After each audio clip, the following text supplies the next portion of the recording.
बच्चों, क्या हाल चाल। आज हम देखने वाले हैं हिंदी क्लास 10 यूपी बोर्ड के लिए जो सिलेबस।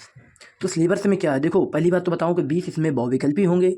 ठीक है, 20 कितने होंगे, 20 बहुविकल्पी आते हैं। अब वो बहुविकल्पी कहाँ से आते हैं इन बात को मैं बताऊं। ये जितने 8 सेक्शन हैं, 1 से लेकर खंड आ में 1 से लेकर 8 तक, ये भाई साहब इन्हीं खंड 1 से 8 तक में ही बहुविकल्पी बनाए जाते हैं, कोई अलग से नहीं बनाए जाते हैं। आप समझ नहीं पाते हैं। जैसे मैं कि सेक्शन खंड आ में 1 नंबर है कि हिंदी गद्य के विकास का संक्षिप्त परिचय और शुक्ल युग तथा शुक्लोत्तर युग से यहाँ से ऊपर क्वेश्चन नहीं जाएगा। हिंदी पद्य के विकास का जो संक्षिप्त परिचय है वो रीतिकाल और आधुनिक काल इनसे पूछा जाएगा।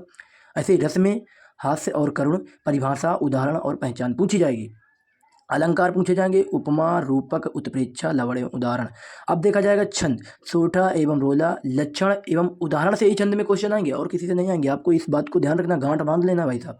हिंदी व्याकरण, शब्द रचना के तत्व और उपसर्ग, समास और क्या तत्सम, तद्भव एवं पर्यायवाची, इनसे भी विकल्पी बनाए जा सकते हैं। अच्छा, समास में द्वंद्व समास में आ सकते हैं जिनमें दोनों पद प्रधान होते हैं। दीर्घ समास में भी आ सकते हैं जिसका पहला पद संख्यावाची होता है। कर्म समास, दार्य समास में विशेषण विशेष और बहुब्रीहि दोनों पद अप्रधान हों। उपसर्ग मतलब पहले, प्रत्यय मतलब बाद में, जिसमें पहले लगे उपसर्ग और जिसमें बाद लगे प्रत्यय। मैं ये देखो निरूपण भी बता रहा हूँ दोस्त, अगर आपको फील ना करवाया ना, आपको मास्टर बना दूंगा हिंदी में। बस आप ध्यान रखना कि चैनल को छोड़कर नहीं भागना। कुछ बच्चे होते हैं वीडियो देखकर, ये ऑफिशियली इसलिए मैं दिखा रहा हूँ कि भाई साहब मेरे पास तो बोर्ड है, बोर्ड में लिखना आसान है नहीं, वीडियो बड़ी होगी, इसलिए मैं आपको कम समय में सोच रहा हूँ ऑफिशियली निकाल कर ही आपको बता रहा हूँ। तो बस आप भरोसा रख सकते हैं। अगर भाई पर भरोसा है तो भाई के चैनल को सब्सक्राइब जरूर कर लेना। ठीक है, संस्कृत व्याकरण 5वें नंबर पर है और सर्वनाम, तत्सम, तद्भव और ये हो ही गए वाक्य और पद व्याकरण, ये भी होते हैं। अब खंड बा में देखते हैं, इसका पूर्णांक 50 का है। बेसिकली कितने का है, 50 का है। ठीक है, तो अब हम इसको देखते हैं। बा में गद्य हेतु निर्धारण पाठ है पुस्तक, और इसमें देखो गद्यांश आएगा, पद्यांश आएगा। ठीक है, गद्यांश, पद्यांश और संदर्भ, गद्यांश, पद्यांश, संदर्भ। देखो जो 3-4 नंबर है ये आपको कन्फ्यूजन कर रहा होगा।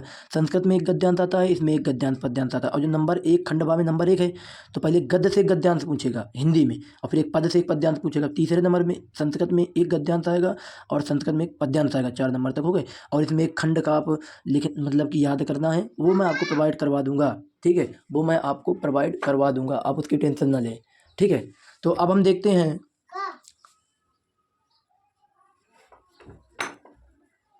अब हम देखते हैं यहाँ पर निर्धारित, जो कि 7 नंबर में एक संस्कृत में खंड आएगा, कंठस्थ जिसको हम श्लोक कहेंगे, एक पत्र लेखन आएगा। ठीक है, और यहीं पर संस्कृत खंड आएंगे, निबंध आएगा। निबंध किस पर आएगा, वैज्ञानिक और सामाजिक, धार्मिक और संस्कृति, आर्थिक और ये सभी जनसंख्या पर आएगा। ऐसे ही प्रथम मौखिक, अभी पूर्णांक 30 का होगा भाई साहब। ये देखो देख लीजिए आप, इस पर आएगा। हाँ, ये जरूर देखना है जो 4 नंबर पर मासिक परीक्षाएं प्रथम, द्वितीय, तृतीय, चतुर्थी, जरूरी है। ऐसे ही गद्य हेतु मित्रता है, ममता है, भारती है, इन पर क्या करना है, ये गद्य को लिखना है। जैसे मित्रता का है रामचंद्र शुक्ल, ममता का है जयशंकर प्रसाद, भारतीय संस्कृति का है राजेंद्र प्रसाद, अजंता भगवत शरण, और क्या लिखूँ, पद्मलाल पन्नालाल, ये सब अब इनको आप देख चुके होंगे। ऐसे ही काव्य में है, काव्य में भी आप इनको देख लेना। ठीक है, ऐसे ही यहाँ पर भग्नदूत है, ये भग्नदूत यहाँ पर स्थान क्या है। तो बस आज के लिए बेसिकली इतना ही। चैनल को सब्सक्राइब कर लो। अब हम हिंदी के आगाज बैच पर उतरने वाले हैं और आपको ये बताएंगे कितना पढ़ना है, कितना नहीं पढ़ना है, सिलेबस में क्या छोड़ना है।